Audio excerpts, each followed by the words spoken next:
And today we're talking about Emancipation Day and the importance of Emancipation Day. I know for some of us, we just think, the third is a holiday, the fourth is a holiday, I have a long weekend. But let our listening audience know exactly why we're celebrating July 3rd and Emancipation Day. Well, our emancipation, Virgin Islands, is the Yes. 1733. We Yes. came way before July 4th. July 4th is American emancipation, and we associate American emancipation with red, white, and blue flags, having barbecues, parades going down. But our emancipation was so succinct because our emancipation, our Virgin Islands, came out of toil and struggle. Yes. And a lot of the persons who led that emancipation or who caused the emancipation to be were women. And I know that is why um, I try to cultivate and strong myself with women, strong women, because it took all of them to make all of us. Because Yes. when they decided they weren't going to be slaves anymore, they weren't going to be doing the master's bidding, they weren't going to be doing this and that. And you've heard about Bottom Belly and all of those other Matilda and those strong women. They just said no more, no more. And particularly in St. John. And it's just so ironic that we have these ties on. Head ties were used to hide the machetes and the cutlasses and everything that they were going to do damage. And they decided they were going to go all the way, whether they were killed or they killed somebody, but they had to be free. And of course, you remember Von Schulten in St. Croix because of his friend.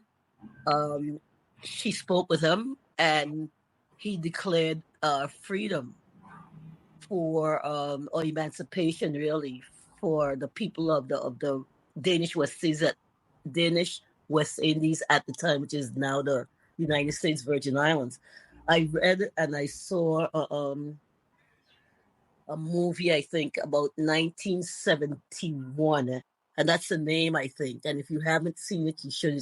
It shows how uh, these slaves on a plantation in the South, it took them so long before they even knew they were free, so that they got extra years out of them. And if it weren't for this one lady or one woman, black woman, who decided that something had to be wrong just the way this was going. It just seemed like she couldn't think for herself. Her husband wasn't really her husband. The master could tell him what to do. The master would come to her at night and want to have sex with her. And she said, something is wrong with this. And she just started walking. She escaped from the plantation and she got to the highway because she had to go through a lot of foliage and trees and stuff.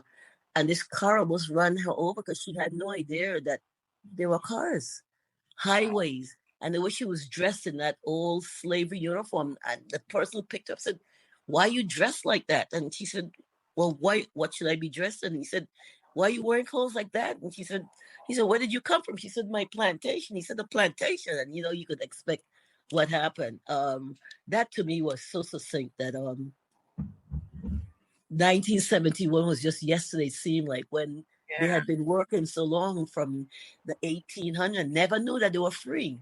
Never knew. That's why we have Juneteenth too, because that was in Texas when they had that extra time to get extra work from the black people, because they didn't know that they didn't have to do that anymore.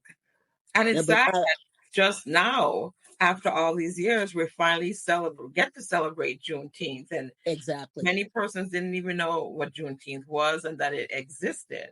So it's good that we have you, educators, to inform us about things like this, that we know that we have July 3rd locally as a holiday and our Emancipation Day, but we don't really know why. And the importance, as you said, women, strong women.